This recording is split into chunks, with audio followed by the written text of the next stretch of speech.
everyone, it's Christina from thediymommie.com, and today I want to share with you our week 2 progress on our master bedroom makeover. Hey everyone, and welcome back to my channel. Thank you so much for popping by again to see what I'm up to this week. This week we are continuing with my makeover of our master bedroom for the one room challenge. If you've never heard of that, that's a challenge put on by Calling It Home. I'll leave a link to my blog post describing that challenge in the description box below. If you missed last week's video, I will also pop that in the description box below and leave a link to that up in this video somewhere as well to see the plans that we have for this space and kind of what I'm hoping to achieve within this 6-week challenge period. This week, the focus was on the ceiling. So I knew that I wanted our ceiling in our master bedroom to kind of be the focal point of the room. I wanted it to be just really something outstanding that when you walk into the room, you are immediately drawn to this treatment on the ceiling. So I had the pleasure and the honor of working with Stikwood for this ceiling treatment. Stickwood is a real wood product, so it looks just like this. It's super thin, as you can see on the end, and it has this really amazing sticky back. So it's just like a sticker. You just peel off this backing, and this wood just sticks right up onto a wall, and in my case, it sticks perfectly to a ceiling. I was a little concerned about the adhesive, but when I did my practice piece and put it up there, I mean, it stuck like crazy. If you want to remove these, you have to pretty much just pry them off. So that's the first point when working with stickwood. Just make sure that you make a plan and you know where your pieces are going before you put it up there, because it is hard to remove, which is fantastic in my application because I don't want my ceiling coming down. So it worked so awesome for our ceiling. It was really, really easy to do. I did it all myself. So if you want to install Stikwood, you need the following tools. So you need the Stikwood. You can buy it at stikwood.com. It is rather on the pricey side, but it's really easy to DIY, so you do save money on the installation right there. You need a miter saw. So I used a power saw, miter saw to cut my pieces of wood to length. Stickwood does come in all varieties of lengths, so often I could find a piece that fit where I needed it to go. And you also need measuring tape. You need some sort of either a laser chalk line or a chalk line to make sure that your pieces are nice and straight.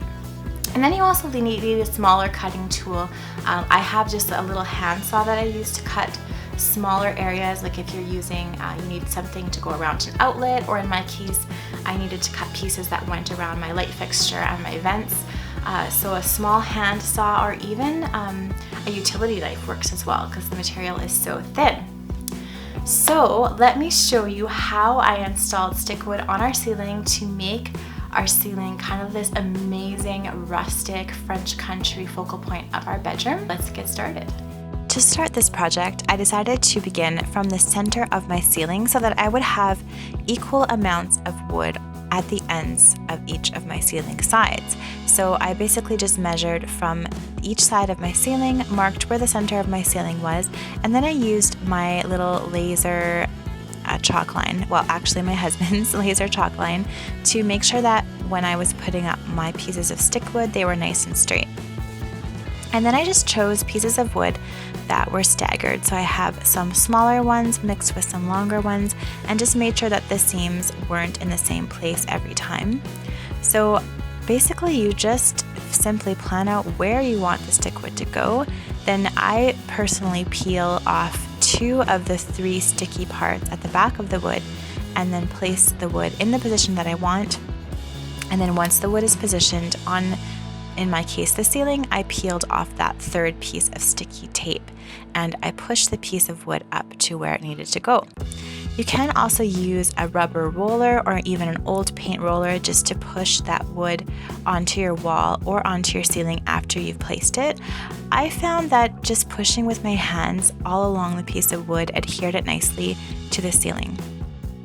And don't forget, like I said, do not practice on a piece that you might want to move later, because stickwood is incredibly hard to take down and take off. So just make sure you know exactly where you want your piece of wood to go before you press it firmly onto your surface.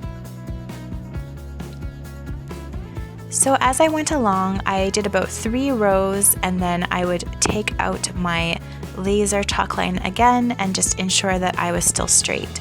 So if you're on a roof, the laser chalk line works well because it's not so messy, but if you're working on a wall or a vertical surface, you could just use a regular chalk line and just make a line every few feet, just to make sure that when you're laying your wood, it's nice and straight and you're not kind of going back and forth and off center. So here you can see I'm using the laser chalk line again, just to ensure that my lines and my seams are nice and straight, and you can just kind of adjust the wood slightly either way to make sure that everything is straight. In my case, most of my pieces of wood are quite close together. Sometimes there'll be a little bit more of a space in between the wood where I'm just slightly adjusting the wood to make sure that my strip is nice and straight. Another tip if you're using this product is just to make sure that the surface that you're sticking this product to is a similar color to your stickwood, because if there is a small crack in between each of the rows and your surface shows through, you want to make sure that it's neutral enough that you won't notice it. So in my case, I'm just sticking this wood to a really white surface and then a gray surface, and both of those colors totally work with this weathered white wood color that has both gray and white in it. I definitely wouldn't adhere this to a bright turquoise or a red wall, just in case you have a little bit of the surface peeking through the cracks.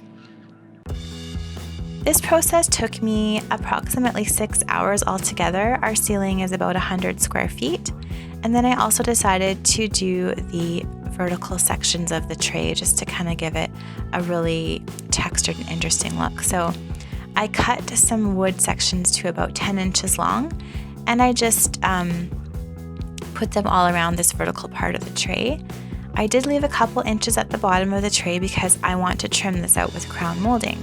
So if you notice any little uneven spots here, don't worry, I'm going to put crown molding here to cover that up.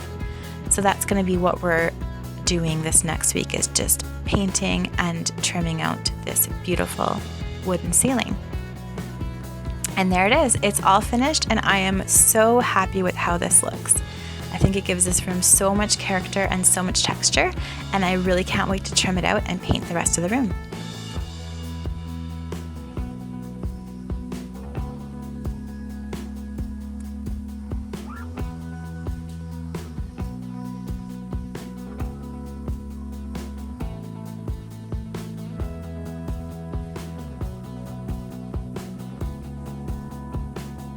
Thank you so much for watching my video today.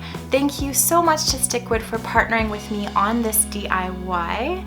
If you have any questions about any of the instructions in this video, please leave a comment in the comment section below. I love to read your comments and your ideas.